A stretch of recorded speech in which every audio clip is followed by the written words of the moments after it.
Kardom, pinili putot episode 2 media literacy. Tewang thulo pen pinia bangke pinia topike news portal. Lahen lo news portal pula teli tum kachini dam oji ba kachini dam nang gilang topik la pusung ke kali. Theke dak ili tuma along mat news portal okay chithang pik dopik. Saya ni si hata nili than lo episode 1 ho la ke Harohini Society.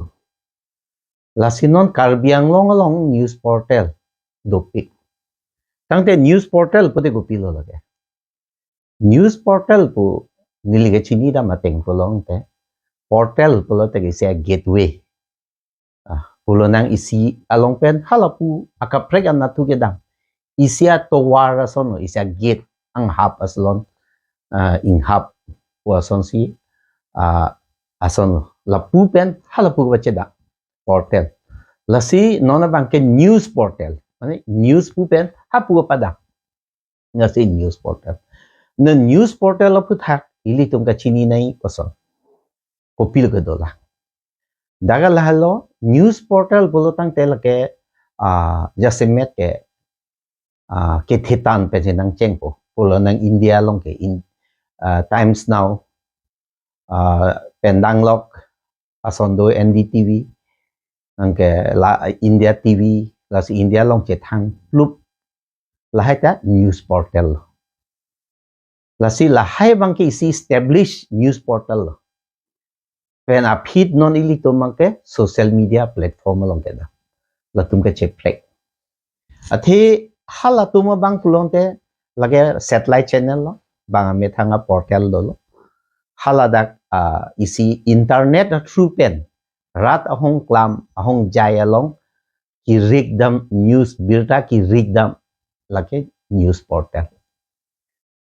lasi la so long news portal long do pulo nang search engine Google Yahoo lahai tumta news pi lahai ta news portal non ili tumulong bangke lake methang si ching pulo lasi la so kini langdam lo pulo te koan si ahok he lama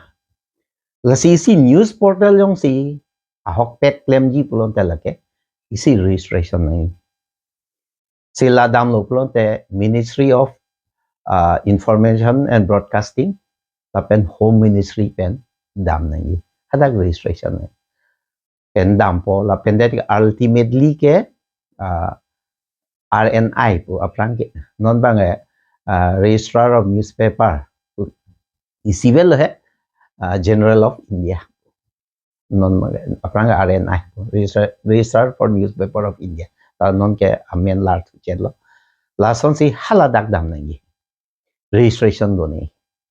hala dak along dam lote lake government benisi accountability nang do po angke credibility da nang do po pulonang la do pulong te lahai arona teng dam et lahai tang et a phit pulonang ke advertisement aphan aprang ke DAVP pusigipu non ke CBC la ke kimia banglo sita asai ke isivelo lasi ladak dam elup te government advertisement long po lasi appended ke a reporter mokha a journalist mokha lalo plong te lake EIB Press Bureau of India PBI lasi lahai ben dampo lahai lo plong te ise ethics po press ethics pachu ni la saptan lo mo details ke nili third episode long si thani la so a ethics along arona teng kroi nang po so arona teng dam nang po lahen lo lasi la so long amithang isi lasi nona bangel lahai claim lo nang ke cheng atomo la ke palin palo son nang na kabuji dam isi dam vet we pulte buji dam pame ke kalideji nilitalan pajir mi un edeji la so thi he ka son pina ka po la si daga lahan lo si isi ke bangga lahan lo IT Act along 2020 21 22 23 là so amendment là hai long ta jermi là ding o sin le thiet ke pen si pali dam rai si than chalo angela hai ateng pen dam lo pote isi ame thang aphan grievance komami ke paklang long a news paklang pi pedet komani ke paklang chok chi det komani apar pa badaret komani ke akahino paklang rong jo la hai ki check ye phanam thang government icp lo la si la ke NBDSA po News Broadcaster of Digital Standard Authority po la bangka me thang lo la ke government men si ki thik lo la tu men si lang la si la so long ke chelang nang ji ke press ai thik sa teng dam lo ma la pen ke akahino paklang kledet nang ji pen ke kuasi sub kiba subjudice la so news bang pi pedet nang ji la hai lo yo hit mane ka chelang silet o mane pachi bohong ka pacharu pachi lisai la so news paklang kle tu jo lai kroi ni lai ke lang no lake la si lai kroi et la lo si news portal isi lake aron na teng ben ke dam la so long lo pulong teng ke dam thuli po kenelo ladak government advertisement talong pola so teng dam elote first ke title verification do po isiwe dam channel amen aka prek bilong le la song si satellite along dam lo satellite phit non YouTube along ta dam lo pen ke Facebook along ta wang lo nge pulonang YouTube along ka popular nai ge Ravish Kumar one of the most popular lo ke Ravish Kumar angke lata langdam mi lata registration do lo ma se lang lo pronte lai long bang ke YouTube along kopi me ma ke nang ji halang information chi bile la so information chi pi pe Facebook along ta meta along la so long chi pi pe tulong te la ke invalid lo angela so long jang si komami mama jang si complain do pulote bang YouTube ba Facebook to ba X po no ba do lang mate la hai bang in than pet po la ke la lang tum la so jakong do government to la si non la hai wang thuloi li tum news portal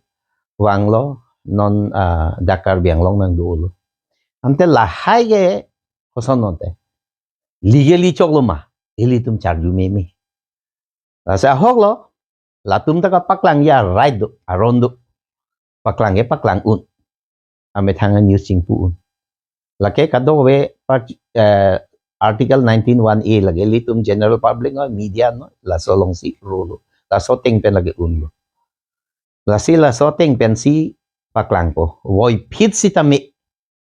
ame thang government arona teng da declaration chi pinengi I address bendang lok accountability upon la so pinengi sit government registration awi polote government pen penilongon elo lage advertisement long le government pen kera pini doi put awelo lage jong si registration awi proper channel long claim clip lonte la si nona bangke karbiang long bangke dopik amasi anutin la so bang follow le so standard bang follow le dalo ili tum dak hok lo o kimi ka charli ge do tum methang chokle mathaya be dalo government la long chokamar puta cholong thekte dalo khireng ye phanda pini ke claimi puta war sai be dalo la ta isi income source puche salam si ki ong dung tu magi income source puche salam si impulo lapsong bong pen ajaha ka tum do passion mate ani ke hang journalism ani nge hang pen ki claim la tum ta do la si non bang ke ili tum non kamang hu karbiang long tuma long news portal la tum do pik lo la si penangan na koi wan lo je tangka ke hang paru humere tangka pathiere la so long bang ni lipak klar ke la hen lo newspaper ba print media electronic media long puno government registered government arona teng claim thai puno media inu journalist ke mayo phanta tangka hangun e dimanun e lasi lagi media house samsi bang person ek claim po lasi lagi non ladak bang ke isi advertisement pensi dam po media house atum ke long non news portal kar biang long YouTube Facebook ke long la tum ma ko an si long po lasi lahen lo tangka ke hang ke da ke ihin penga ke mi ihin penga ke hinu tangka diman long le lama ke correct lama ke complain no jong si la song klang polote la portal la news portal la ke Facebook on meta pe no Facebook long pu no YouTube long pu no la bang block check polo ke complain no polonte MIB long se Ministry of Information and Broadcasting la sa IT ek ateng lo pote la ke in hap check no la sinon la pulo nang dageli tumamun di tunggu pio posi news lo ke chohang di tilo nila begi dun dali la tuma problem ma pangsi sinilo ke hang nang ko thege la dun da dam lo ke long la tum majok te pi bang phe government advertisement la tum long le nili mo hethan el la tum ke YouTube Facebook pen kon ma gelong i la han lo angala ke chedor de so news ke cover dunia phan jang thu thai nang ko so jang thu phan cho hang nang ko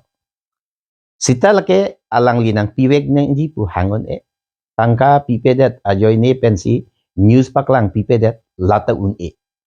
ahok pote paklang nang po lagay ahok si a news si paklang na po newspaper ba media tungke news portal ba media po tungke la tungke ang bong se dam neutral unbiased po impartiality bang do dakhelo ngala so long ke hang dam mani phan ke hang paru humaret labang ke chok che do lasi laso long ak puthot langnam thuli po nili rui thuli po langdam thuli po la tangka ke hang kipi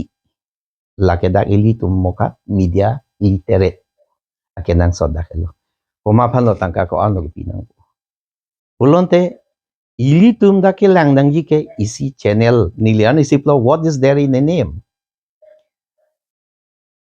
personal amen no isi channel pamen irno a difference ga wilo radalong news li nang pol ane lasi ladak news lang pote kacepaduk nai ke cheng ke claim do ladak pulo nang ke cheng si so isi XYZ channel upo news channel XYZ pamen do so latum tangka nang hang po ili tum da kuma phasi ko an tangka chipi nang ji jang thu ke thai phan pusta me pinang ko pobang taka bares pulote piwek nang palam tawe pipe sita lake nang hangon ilotu dagalan lo pena news da dampote paklang wek nang polote angala so jong si complain pidet polonte lage a channel block check la so long bangke ke langdam nang for example XYZ channel la so channel ilitum jong si advertisement pi tangka pi nang dunji pulo helake advertisement puno what in whatever way paid news pada dolang lagi nang li tangka ke pi pencil la so news paklang poloke paid news pulo lage la so long bangke go pilo make bi nai la so channel XYZ channel subscriber ko ando viewers ko ando la so channel reach ko ando so channel popular ko unpopular lo la sili tum lang nang ji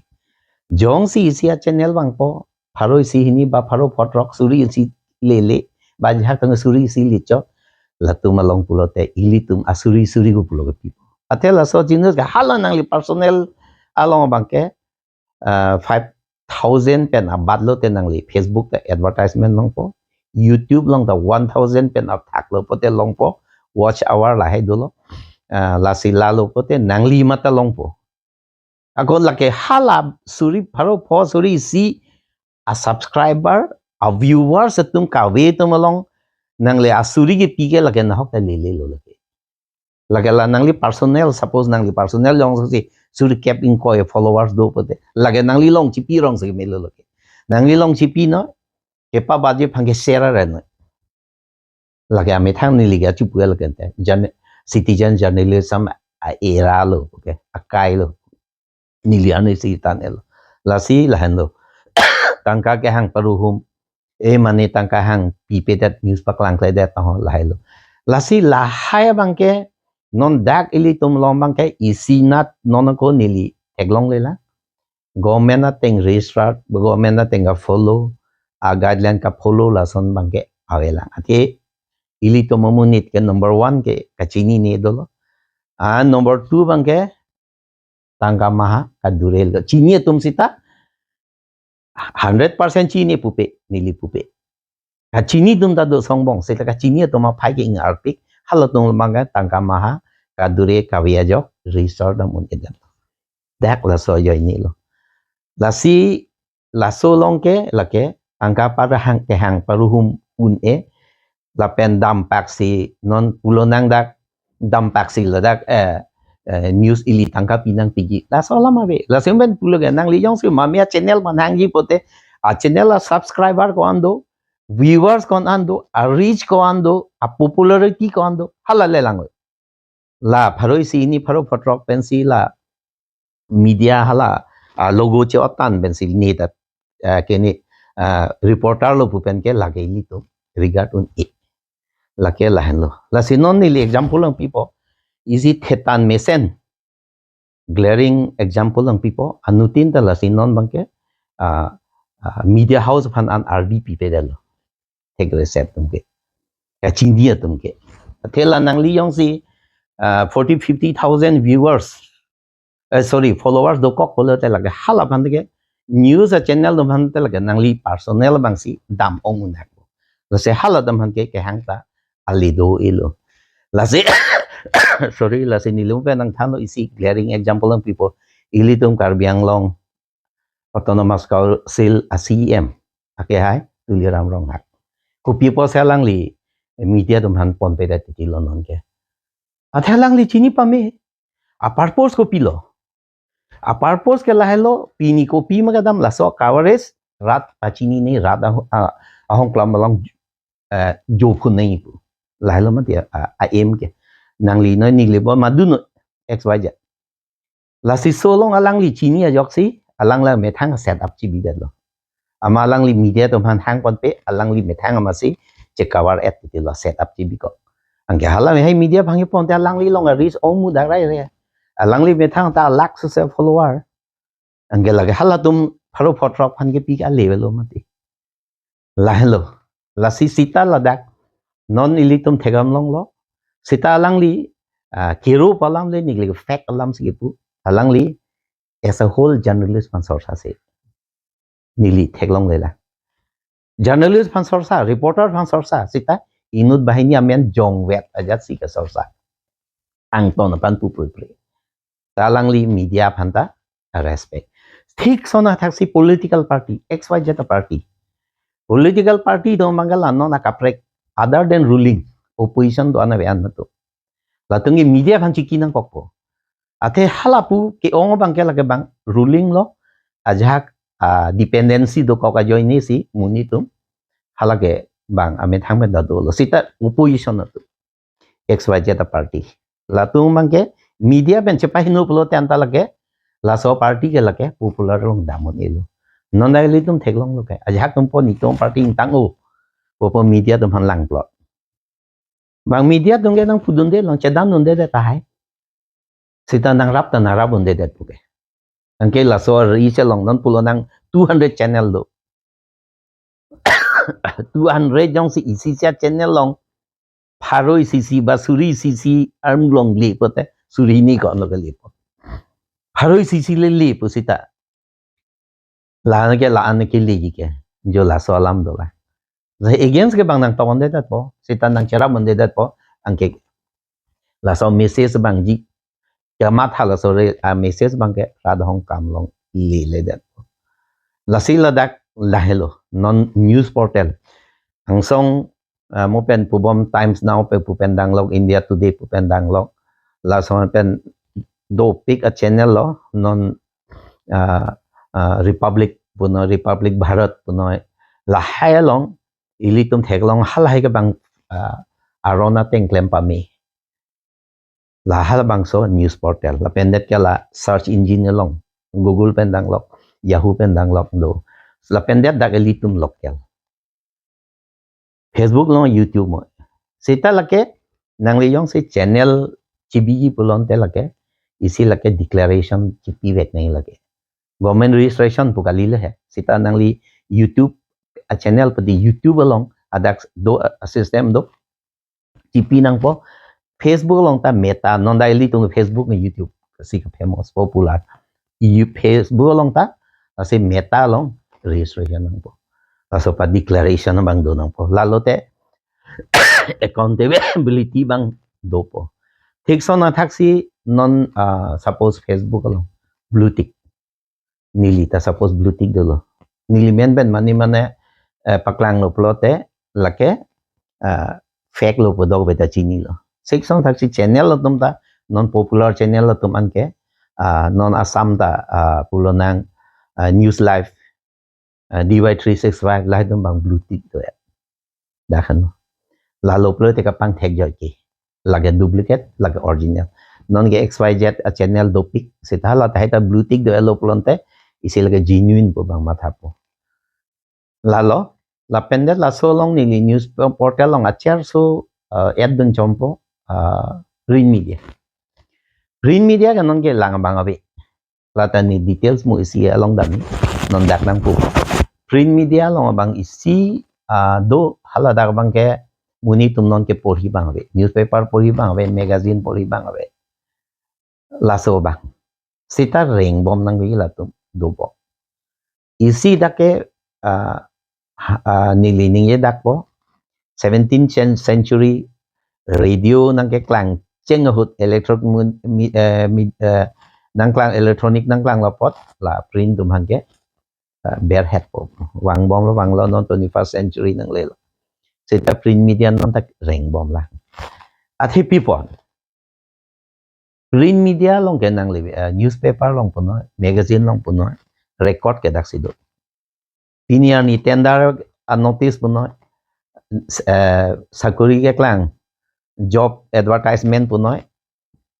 print media long siklang ate people like a record approve chibi me lahai portal long lage pini dolo penawa de ji lage mo storage dolo laga me thang chaprai dakwa we dat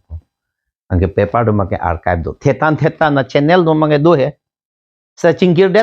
check isa channel popular ben chingkil de NETV po prang dak ke klang cheng north east lo Guwahati long Assam long la non ching hap check lo la tum long so record long ima chiren long le lo the newspaper ke mo ching hap check pusta la archive do kona record chi bi laga hem phu phan ri dam pe ne laga long long jo la hello importance ke la hello la si mo te chi the print media ke record nahi pote print media vek nahi la pen ke isi alam ke dak isi do thula reset amunit atu in politician pendang lok lasi print media puno lahaya intellectual lahaya writer puno latum biche pahinu ni ate people lo suppose ni lisa ni writer lo kona ne nili phan ha ke dolo nili na ne tok kang bok mo publish that pote ko sam la so alam dolo lasi non accidental prime minister ka hopi pini XYZ lahai ta klang pi lo kana pronab Mukherjee so pi no na paklang hala dak ta bang che tok te gang lo lahai klang lap lo kana lagi history long do ko po 14 mo long do ko po la son ili tum non pi ma ke claim pini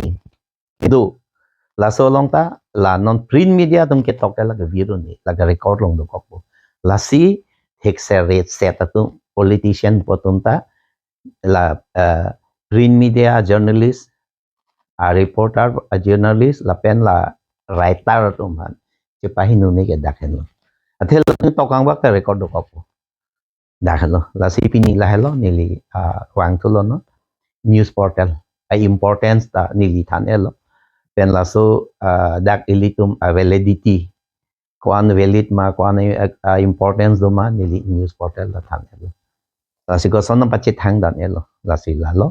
pini lan than lo la pen mo next episode 3 long bang ke pini episode 2 lo episode 3 lo bang nili I thik si than ni